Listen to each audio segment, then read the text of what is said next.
Dr. Elena Martinez stood in front of the huge window in her lab. She looked out at the stars of Andromeda Galaxy.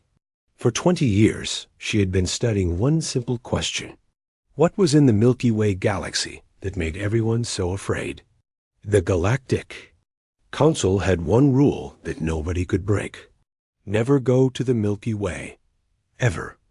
The old stories said that ships went there and never came back. People went there and disappeared forever. Even the smart robot ships they sent stopped talking once they got close. Elena was different from other scientists. She did not just accept what people told her. She wanted to know why. She had spent her whole life collecting small pieces of information about the Forbidden Galaxy. Every tiny bit of data that came back before the ships went silent. Every strange signal that reached them across the dark space between galaxies. Her assistant, Dr. Lisa Chong, walked into the lab carrying a data pad. Lisa was young but very smart. She had been helping Elena study the Milky Way signals for 3 years now. Dr. Martinez, I have something you need to see, Lisa said. Her voice was excited, but also worried. Elena turned away from the window. What is it? Lisa held up the data pad. The new readings from the quantum scanners. They picked up something strange, coming from the Milky Way direction. Elena took the pad and looked at the numbers. Her eyes grew wide. This cannot be right. Run the test again. I already did. 5 times. The results are the same every time. Elena sat down in her chair. The numbers on the screen showed something. That should not be possible. The Milky Way was not sending out the energy patterns of a dead galaxy. It was not even sending out the patterns of a normal galaxy. The signals showed life, lots of life, and technology that was far more advanced than anything in Andromeda.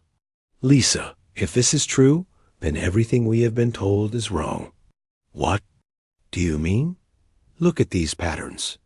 This is not random energy. This is organized, controlled.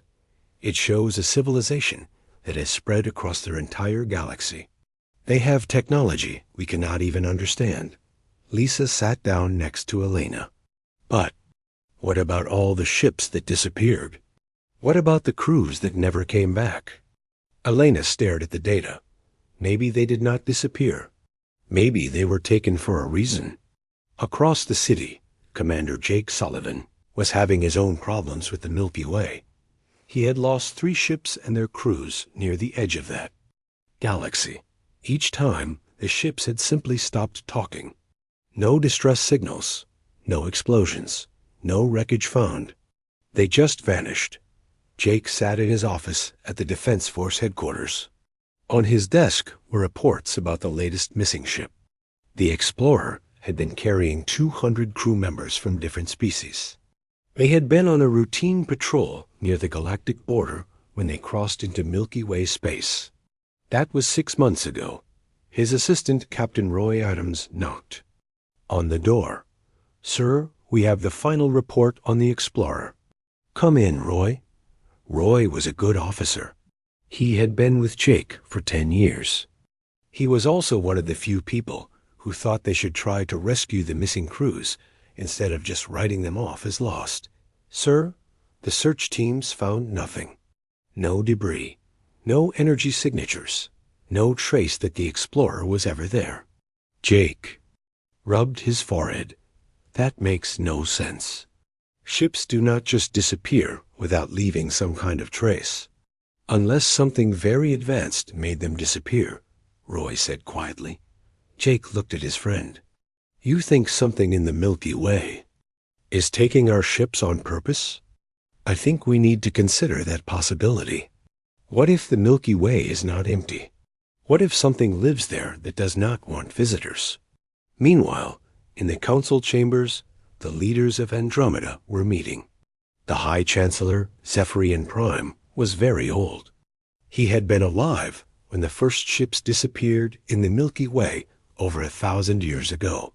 He remembered the fear that had spread through their civilization. The reports from Dr. Martinez are troubling, the Chancellor said to the other council. Members, she claims the Milky Way shows signs of advanced life. Council member Vex, a tall blue being, shook his head. Impossible. We have sent hundreds of probes. None have returned with proof of life. But none have returned at all, pointed out Council member Zara. That itself is proof of something. The Chancellor stood up. He was very tall, even for his species. The rule has kept us safe for 1,000 years. No one goes to the Milky Way. No one even goes near it. This rule will not change. But Council member Cree, who was young for a council member, had different ideas. What if Dr. Martinez is right? What if there is an advanced civilization there? Should we not try to make contact? Contact? The Chancellor's voice was sharp. Contact with beings who make our ships disappear? Who take our people and never return them? That is not contact. That is conquest. Back in her lab, Helena was working late into the night. She had been analyzing the quantum signals for hours. The more she studied them, the more convinced she became that they were looking at the most advanced civilization in the known universe. Came back with food and coffee. Dr. Martinez, you need to rest. I cannot rest, not with this discovery. Lisa, look at these patterns. They are not random. They repeat in complex ways. This is communication, language, but not just any language. This is the language of a species that has learned to control energy itself. What are you saying? Elena pointed to the screen. I am saying that whoever lives in the Milky Way has technology that makes our best science look like children playing. With toys. They have learned to manipulate matter and energy in ways we cannot even imagine. Then why have they not contacted us? Elena thought about this question. Maybe they have. Maybe every ship that has disappeared has been contacted. Maybe they have been trying to talk to us, but we keep sending military ships instead of peaceful ones. Lisa looked scared. You think our people are still alive?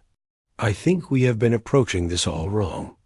We have been treating the Milky Way like a dangerous place to avoid.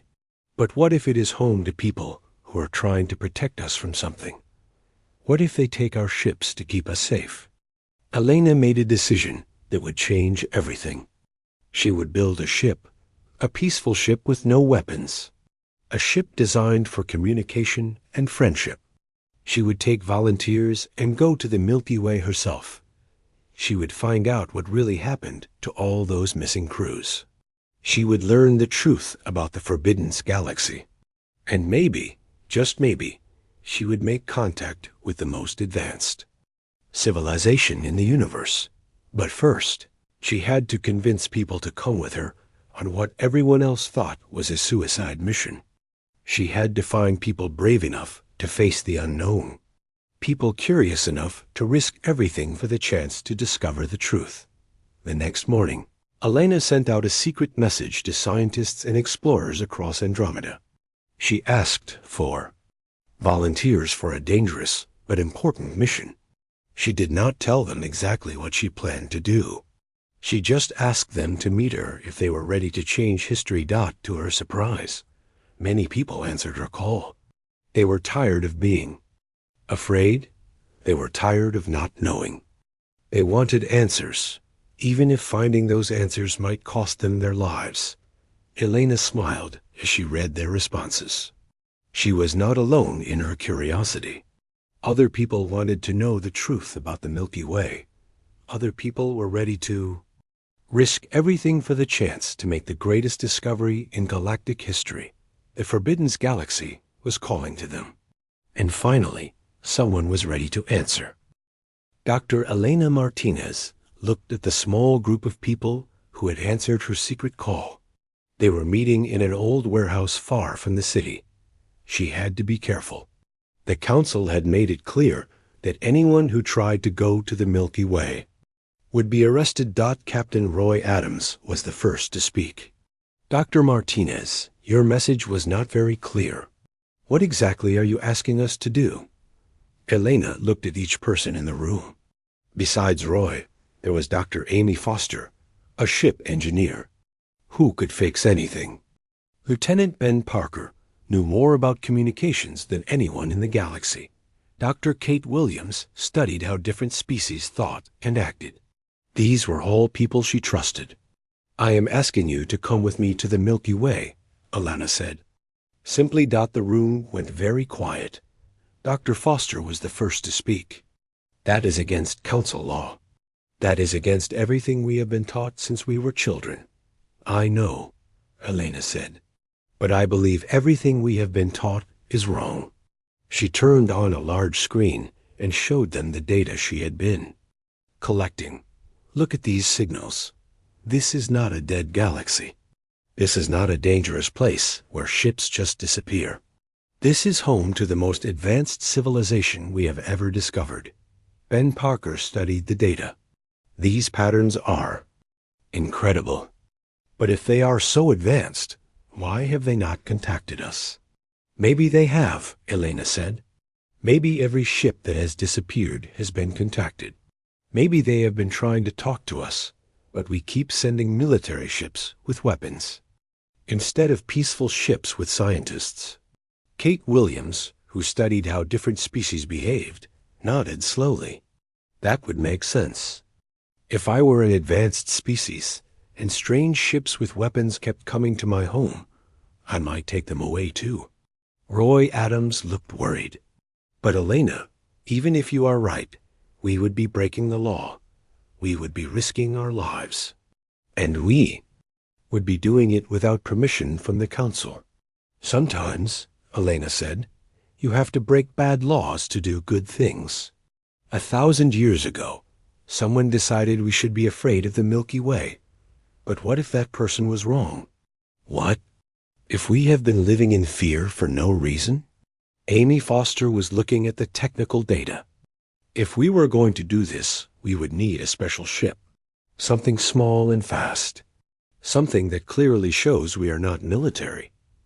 "I have been thinking about that," Elena said. "We would need a ship that broadcasts peace messages. A ship that shows we come as friends, not as enemies." Ben Parker got excited. "I could build communication systems that broadcast in hundreds of languages. We could send mathematical formulas to show we are intelligent. We could send art and music to show we are peaceful. And I could design the ship to have no weapons at all," Amy added. "Every system would be designed for exploration and communication." Kate Williams was thinking hard. "If we are going to meet an advanced species, we need to understand how they might think. We need to be prepared for contact with minds that might be very different from ours." Elena smiled. These people understood. They were not just brave. They were smart. They knew this was important. "There is one more thing," Elena said. "We would have to do this in secret. The council would try to stop us. They would probably arrest use just for talking about it." Roy Adams stood up. "I have lost friends in the Milky Way, good people who disappeared and never came back. If there is a chance they're still alive, if there is a chance we can find them, then I am willing to take this risk." One by one, the others agreed. They would build a ship in secret. They would prepare for the most dangerous mission in galactic history. They would go to the Milky Way and try to make contact with whoever lived there. Over the next 6 months, they worked in secret. Amy Foster designed a ship that was clearly peaceful. It had no weapons. It had no military systems. Everything about it said, "We come in peace." They called the ship the Curiosity. It was small, but very advanced. It had the best communication systems Ben Parker could build. It had scientific equipment that could study anything they might find. It had cultural gifts from dozens of species. In Andromeda, Elena spent her time preparing first contact packages. She gathered music from every species she could find. She collected art and literature. She put together mathematical proofs that would show they were intelligent. She even included games and puzzles that might help them communicate with very different minds. Kate Williams studied every piece of information they had about the missing ships. She tried to understand what might have happened to them. She also prepared psychological profiles of what an advanced species might be like. Parker worked on translation systems. He created programs that could learn new languages very quickly. He also built systems that could send messages in pictures, sounds, and even mathematical formulas. Roy Adams trained on the ship's systems. He learned to fly it better than anyone. He also prepared for any emergency that might happen during their mission. Dr. Lisa Chong helped from her position at the university. She provided cover for Elena's absence. She also continued to monitor the signals from the Milky Way. The signals were getting stronger, more complex, as if something there knew they were coming. The night before they left, Elena could not sleep. She walked around the ship, checking every system. This was either the most important mission in galactic history or the most dangerous mistake ever made. Roy found her in the communication room. Having second thoughts? No, Elena said, but I am scared. What if we are wrong? What if the Milky Way really is dangerous? What if we never come back? Then we will have died trying to learn the truth, Roy said. That is better than living in fear forever. The next morning, they launched the Curiosity in secret. Elena had left messages for the council, explaining what they were doing and why. She hoped that if they succeeded, they would be forgiven. If they failed, at least people would know they had tried. As they flew toward the Milky Way, Ben Parker began broadcasting their peace messages. In hundreds of languages, they said the same thing. We come in peace, we come to learn. We come as friends. The trip to the galactic border took 3 days. As they got closer, Elena felt more nervous. Every other ship that had come this way had disappeared. Would they be next? Amy Foster monitored all the ship's systems. Everything was working perfectly. The ship was healthy. The crew was ready. All they could do now was wait and see what happened when they crossed into Milky Way space. Kate Williams was studying the psychological profiles of the crew.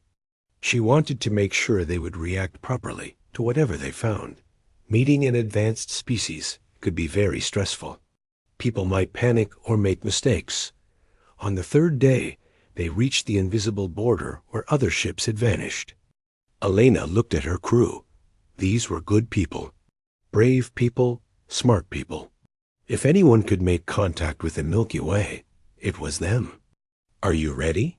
Elena asked. They all nodded. Roy Adams pushed the controls forward. The Curiosity crossed into Milky Way space. At first, nothing happened. They kept flying deeper into the galaxy. Their instruments showed normal space, normal stars, normal planets. Nothing seemed dangerous. Then Ben Parker's instruments lit up. I am getting readings of something very large, something artificial. Elena looked at the screen. What she saw made her gasp. Huge structures surrounded them, not ships, not stations. Something much bigger, something that seemed to be made of energy itself. We are being scanned, Amy Foster reported. Something is examining our ship, but it is not attacking us. The scanning continued for several minutes. Elena could feel her heart beating fast. This was it. This was the moment that would change everything. Then Ben Parker's communication system activated. A voice spoke in perfect Andromedan language. Welcome to the Milky Way. We have been waiting for you. Elena Martinez stared at the communication screen. The voice that spoke to them was calm and friendly. It spoke their language perfectly. But how was that possible?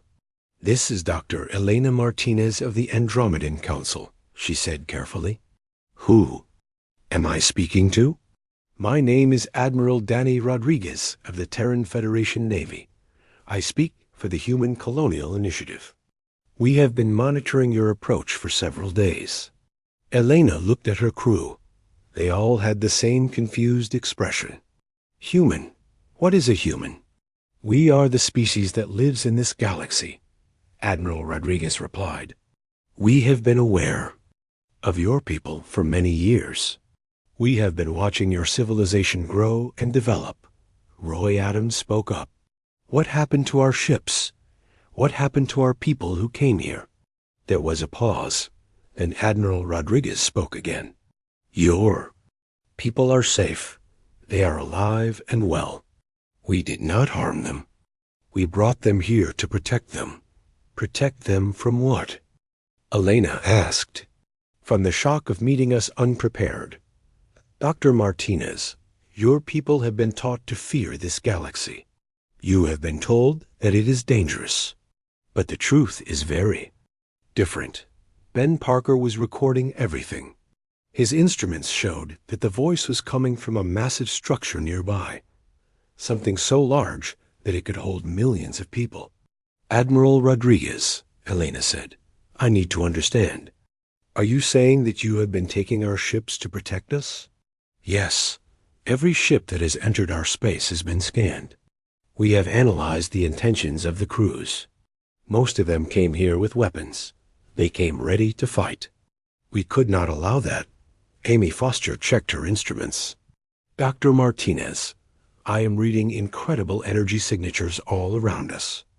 This is technology far beyond anything we have ever seen. We know, Admiral Rodriguez said.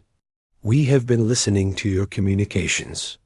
We understand that our technology seems impossible to you. That is why we have been careful about making contact. Kate Williams, who studied how different species thought, spoke up. Admiral, how long have you known about us? We have been observing your civilization for over 500 years. We have watched you grow from a small group of planets into a galactic council. We have seen your wars, your peace treaties, your discoveries. Elena felt dizzy. You have been watching us for 500 years, without us knowing? It was necessary. Your species and the other species in your galaxy were not ready to know about us. The knowledge would have been too shocking. It would have changed your development in ways that might have been harmful. Roy Adams was getting angry. So you decided for us? You decided we were not ready? What gave you the right? Admiral Rodriguez was quiet for a moment. Experience. We have made contact with many species across the universe. We have learned that some knowledge must be shared carefully. Some truths must be revealed slowly. What kind of truths? Elena asked. The truth about how advanced life can become. The truth about what is possible when a species learns to work together. The truth about what we have built in this galaxy. Ben Parker looked at his instruments. Dr. Martinez, I am detecting thousands of artificial structures throughout this galaxy. Massive ones. Some of them are the size of solar systems. What? Are they? Elena asked Admiral Rodriguez. Come and see for yourself. But first, we need to prepare you. Dr. Martinez, what you are about to learn will change everything you thought you knew about the universe. Elena looked at her crew. They had come here to find answers. Now they were about to get more answers than they had ever imagined. We are ready, Elena said. Very well. You will be guided to one of our stations. There you will meet with our contact specialists. They will help you understand what you are seeing. The Curiosity began to move, but not under Roy's control. Something was guiding their ship gently through space. Elena watched through the windows as they passed incredible sights. She saw structures that seemed to be made of pure energy. She saw planets that had been completely rebuilt.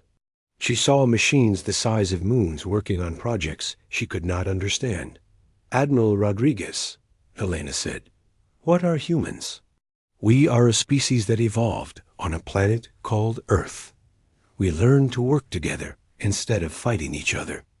We learned to share resources instead of hoarding them. We learned to explore instead of conquering. How long have you been space travelers? We have been traveling between stars for about 8,000 years. We have been traveling between galaxies for about 3,000 years. Elena could not believe what she was hearing. You have been traveling between galaxies for 3,000 years? Yes, we have explored many galaxies. We have made contact with hundreds of species. We have learned much about life in the universe. Amy Foster was studying the structures they were passing. Dr. Martinez, these are not just buildings. These are engineering projects that reshape entire star systems. They are moving stars. They are building new planets. Admiral Rodriguez, Elena said, what exactly have you built in this galaxy? We have built a civilization that spans every star system. We have created technology that can manipulate matter and energy in ways that seem impossible.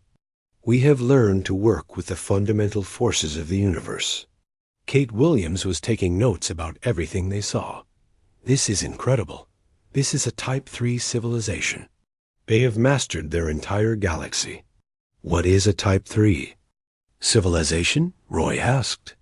It is a level of advancement that we thought was impossible.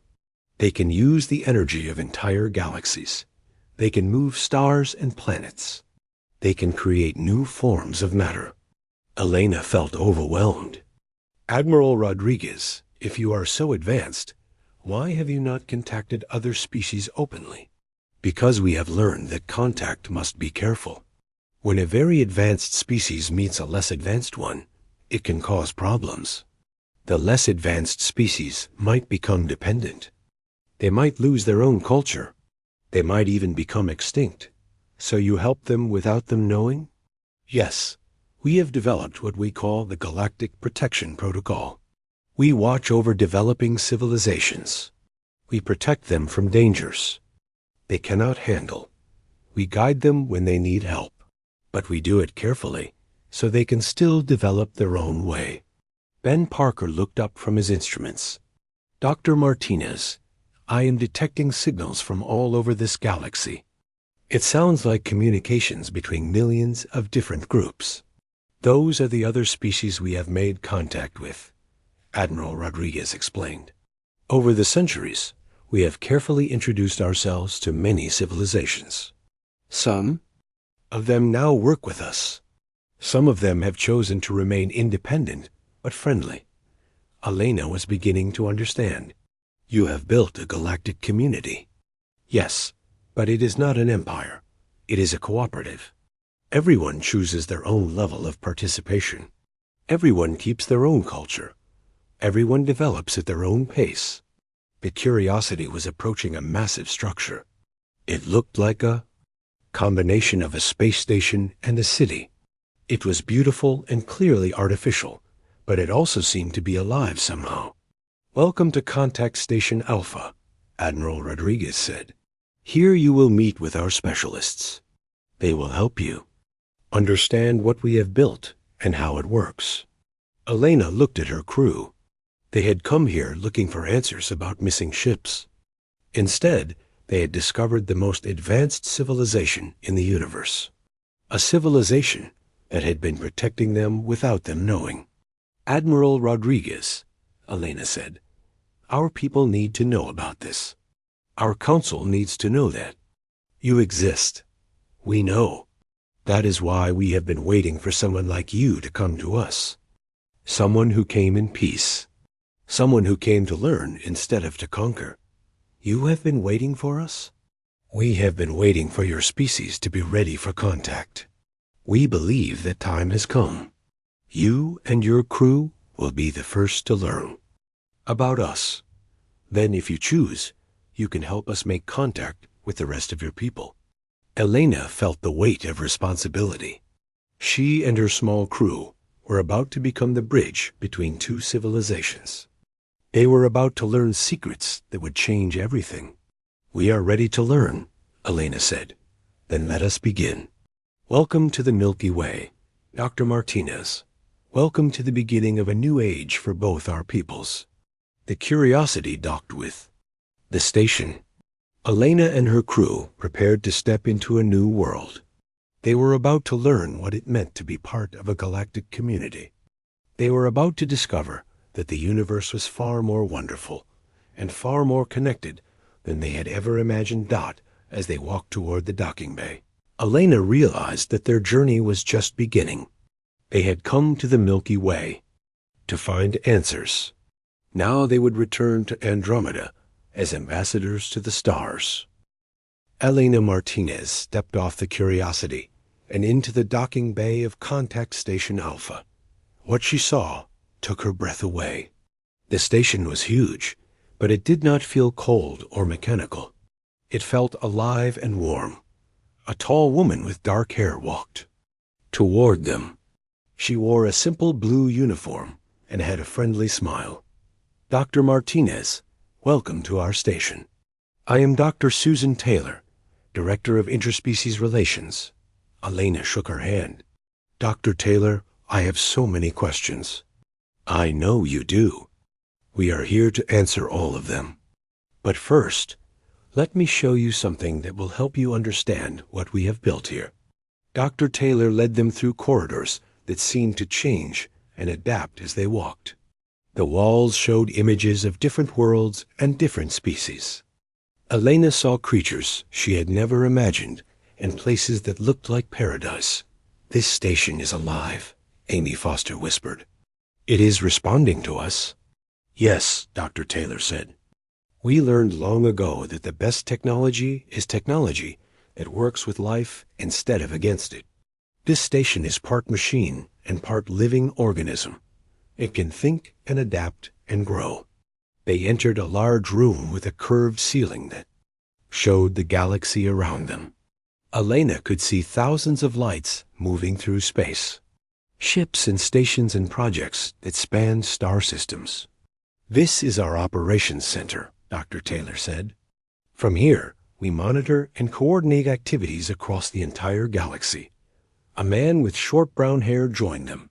"Dr. Martinez, I am Captain Paul Wright. I command one of our exploration vessels. I wanted to meet the people who were brave enough to come here on their own." Elena looked around the room. "Captain Wright, what exactly do you explore? You already live in an entire galaxy." "We explore other galaxies. We look for new forms of life. We study the universe itself. Dr. Martinez, the Milky Way is just our home. The universe is much bigger than one galaxy." Elena felt dizzy again. "How many galaxies have you explored?" "Over 50, Captain Wright said. "We have made contact with life in most of them. Some species are very advanced. Some are just beginning to develop. All of them are important." Dr. Taylor gestured to a large screen. "Dr. Martinez, let me show you what we have been doing in your galaxy." The screen showed Andromeda Galaxy, but it was not empty space between the stars. Elena could see thin lines of energy connecting star systems. She could see small structures hidden in dark nebulae. "What are those lines?" Elena asked. "Communication and transportation networks," Dr. Taylor explained. "We have been building them slowly over hundreds of years. They allow us to monitor your galaxy and respond quickly to problems." "What kind of problems?" Dr. Taylor touched a control. The screen showed an asteroid heading toward a populated planet. Then Elena watched as the asteroid was quietly diverted by invisible forces. Natural disasters, cosmic events that could cause mass extinction, dangerous experiments that could destroy civilizations, wars that could spread across star systems. Roy Adams spoke up. "You have been protecting us without us knowing." "Yes, we have prevented 47 different species in your galaxy from various forms of destruction. We have stopped 12 potential galactic wars. We have deflected countless asteroids and comets." Ben Parker was studying the displays. "How do you do it without being detected?" A new voice answered, very carefully. Elena turned to see a woman with red hair and green eyes. "I am Dr. Rachel Moore. our historian for galactic development. I specialize in studying how civilizations grow and change. Dr. Moore, Elena said, can you tell us about our own history? How much of it was influenced by humans? Dr. Moore smiled sadly. More than you might want to know. Dr. Martinez, your history books tell of the Great War of Andromeda. They say it ended with a mysterious peace treaty that nobody could explain. Yes, I remember learning about that.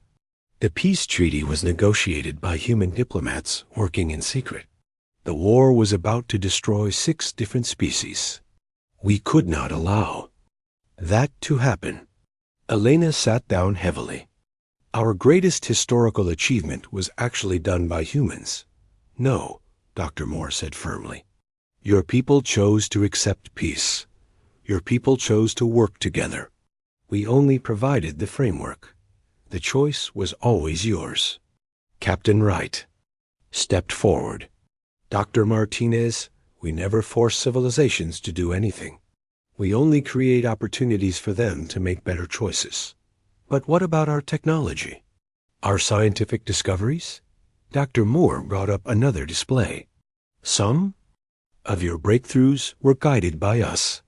When your scientists were close to discovering something important, we would leave hints. Small clues that would point them in the right direction. So we are not as smart as we thought we were. You are exactly as smart as you thought you were, Dr. Taylor said. We only helped you find answers that were already within your reach. We never gave you anything you were not ready to understand. Elena looked at her crew. They all seemed overwhelmed by what they were learning. Their entire civilization had been secretly guided by an advanced species. Dr. Taylor, Elena said, I need to understand something. Why did you choose to be protectors instead of conquerors? Most species would use this kind of power to build an empire, because we learned from our mistakes, Dr. Taylor said. Long ago, humans were not peaceful. We fought wars. We conquered other peoples. We made many mistakes. What changed? We almost destroyed ourselves. We came very close to extinction. When we survived, we decided that we never wanted any other species to go through what we went through. Dr. Moore added, we learned that true strength comes not from dominating others, but from helping others become strong. We learned that the universe is more beautiful when it is filled with many different kinds of life. Captain Wright gestured to the displays around him. Dr. Martinez, everything you see here was built by cooperation. Humans designed some of it. Other species designed other parts. We all work together. Other species work with you? Many do. Some species in this galaxy chose to join us after we made contact. Others chose to remain independent but friendly. A few chose to have no contact at all, and we respect that choice. Elena walked to the window and looked out at the busy galaxy. How do you decide when to make contact? We watch for signs that a species is ready, Dr. Taylor said. When they start asking the right questions. When they start looking beyond their own worlds. When they start thinking about their place in the universe. And we are ready now? Your mission here proves that you are ready. You came in peace. You came to learn. You came with curiosity instead of fear. Those are the signs we look for. Roy Adams asked, what happens to the crews from our missing ships? They are safe and well. They are living on a world we prepared for them. They have been learning about us gradually. Some of them have chosen to join our exploration programs. Others want to return home when contact is made. They are alive? Elena felt tears in her eyes. All of them. Over 3,000 beings from your galaxy have been living with us. They have been waiting for this day. Elena realized that the missing crews had become the first ambassadors between their civilizations. They had been preparing for this moment for years. Dr. Taylor, Elena said, what happens now? Now you have a choice. You can return to your galaxy and tell your people about us. You can help us make formal contact with your council. Or you can decide that your people are not ready and ask us to wait longer. Elena looked at her crew. They had come to the Milky Way looking for answers about missing ships. Instead, they had discovered that their entire civilization had been lovingly protected by beings who had chosen wisdom over power. We need to tell our people, Elena said. They need to know that they are not alone. They need to know that there are others who care about them. Are you sure? Dr. Moore asked. This knowledge will change everything. Your people will never see the universe the same way again. Elena thought about all the fear and suspicion that had surrounded the Milky Way for so long. She thought about all the ships that had been lost because people were afraid to communicate properly. Yes, Elena said. It is time for our people to know the truth. It is time for them to know that the universe is not a dangerous place full of enemies. It is a wonderful place full of friends they have not met yet. Dr. Taylor smiled. Then let us begin the process of formal contact. Let us help your people take their first steps into the galactic community. Elena realized that she was about to become part of the most important moment in galactic history. The moment when two civilizations chose to work together instead of fear each other. The moment when the universe became a smaller, friendlier place. Alana Martinez stood before the Galactic Council once again, but this time everything was different. She was no longer a researcher presenting theories. She was an ambassador carrying the most important message in galactic history. The council chamber was packed. Representatives from every species in the Andromeda Galaxy had come to hear her report. Chancellor Zephyrian Prime sat at the center, his ancient face showing both curiosity and concern. Council members, Elena began, I have returned from the Milky Way with news that will change our understanding of the universe forever.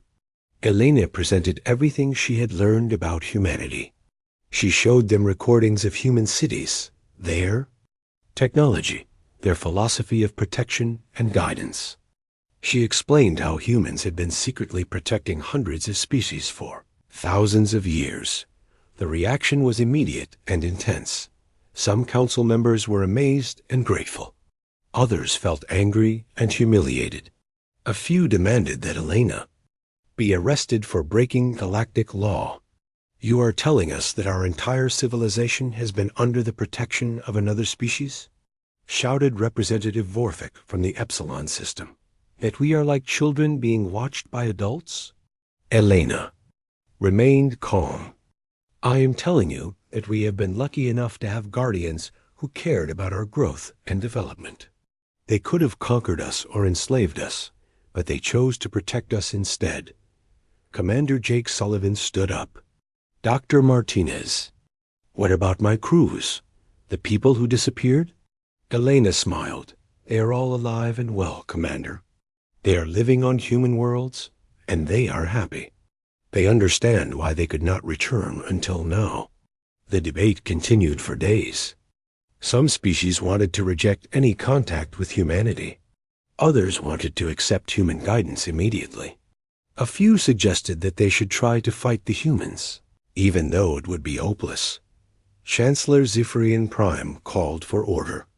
We must decide carefully. This decision will affect not just us, but our children and their children for generations to come. Elana's team presented their evidence. Dr. Amy Foster showed the council how advanced human technology was.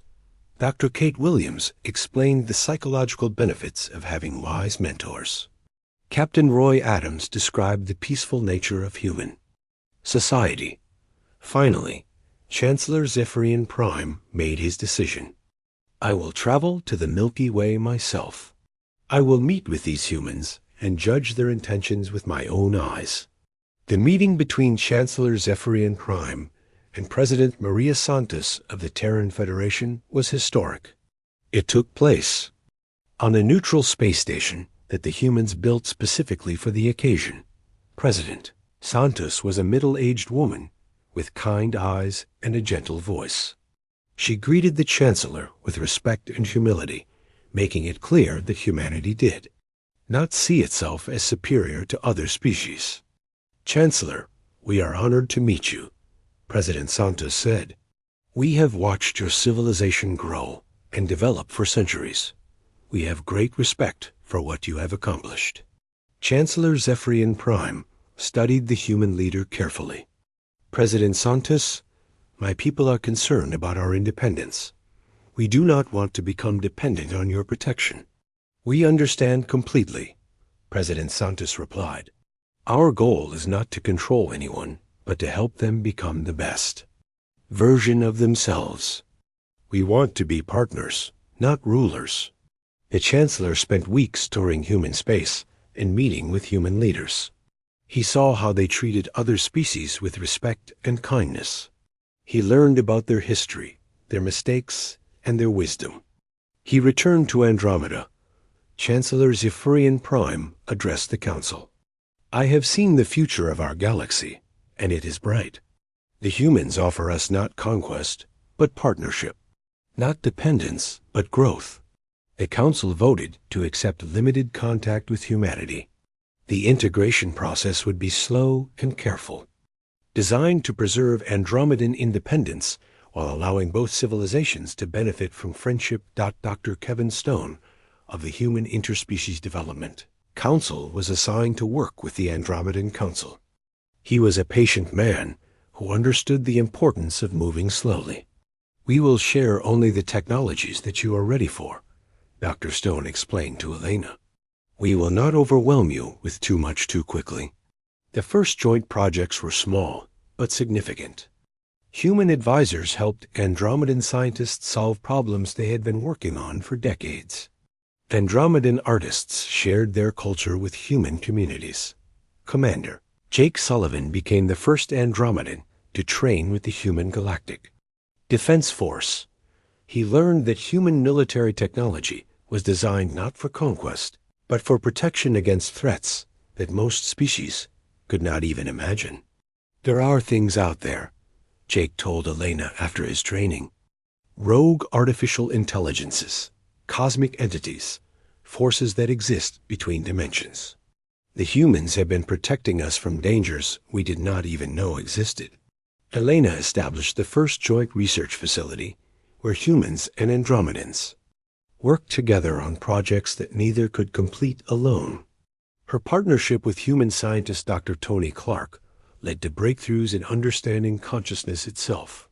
"Working with humans is like having access to a library that contains all the knowledge in the universe," Elena told her team. "But they do not just give us answers. They help us learn to ask better questions." The integration process was not without challenges. Some Andromedan groups resisted human influence, fearing that their cultures would be lost. A few radical organizations even attempted to organize resistance movements against what they called human colonization. Dr. Kate Williams worked with human psychologists to address these concerns. They developed cultural preservation programs that ensured each species maintained its unique identity while benefiting from human knowledge. "Change is always frightening," Dr. Williams explained to a group of concerned council members. "But humans have shown us that it is possible to grow and advance while still being ourselves." The breakthrough came when the humans invited representatives from 12 different species that had been under their protection for centuries. These beings showed the Andromedans that contact with humanity had made them stronger, not weaker. Ambassador Thielen from the Vega system spoke to the council. "My people have worked with humans for 800 years. We have not lost our culture or our independence. Instead, we have become the best version of ourselves." Captain Beth Murphy of the Human Cultural Exchange Program helped establish trade routes between Andromeda and dozens of other galaxies. For the first time in history, Andromedan artists, scientists, and philosophers could share their ideas with civilizations across the universe. Elena watched as her galaxy transformed. New technologies ended poverty and disease on thousands of worlds. Environmental restoration projects brought dead planets back to life. Educational programs gave every being in the galaxy access to knowledge that had previously been available only to the elite. But the most important change was psychological. The people of Andromeda no longer felt alone in the universe. They knew that they were part of a vast community of consciousness that stretched across multiple galaxies. Dr. Lisa Chong, who had stayed behind to monitor the first contact mission, became the director of the new Andromedan Human Science Council. Her job was to coordinate research projects between the two civilizations. "We are not just learning from humans," Lisa told Elena during one of their meetings. "We are contributing to their knowledge as well." Our unique perspective on quantum consciousness has helped them understand aspects of reality they had never considered. The establishment of the Greater Galactic Cooperative was announced 5 years after first contact. It was a voluntary association of civilizations that chose to work together under human guidance while maintaining their independence. President Santos addressed the founding ceremony. "Today, we are not creating an empire or a hierarchy. We are creating a family, a community of consciousness that will help each member become everything they can be." Chancellor Zephyrian Prime stood beside her. "The humans have shown us that true strength comes not from conquering others, but from lifting them up. Today, we join them in that mission." Elena was appointed as the first Andromedan representative to the Cooperative Council. Her job was to help other species make the transition from independence to interdependence. "Every species we contact has the same fears we had," Elena told the council during her first address. "They worry about losing their identity, their independence, their uniqueness. Our job is to show them that partnership with humanity makes them more themselves, not less." The transformation of the Andromedan military was perhaps the most dramatic change. Commander Jake Sullivan worked with human officers to redesign their forces from a defensive organization into a protective one. "We no longer guard our borders against invasion," Jake explained to his officers. "We protect developing civilizations from dangers they cannot handle alone. We have become gardeners of consciousness, just like the humans." Elena often stood in her laboratory, now located on a space station that orbited between the Andromeda and Milky Way galaxies. Through her window, she could see ships from dozens of different species working together on projects that would have been impossible for any single civilization. Dr. Tony Clark joined her one day as she watched a massive construction project in the distance. They were building a research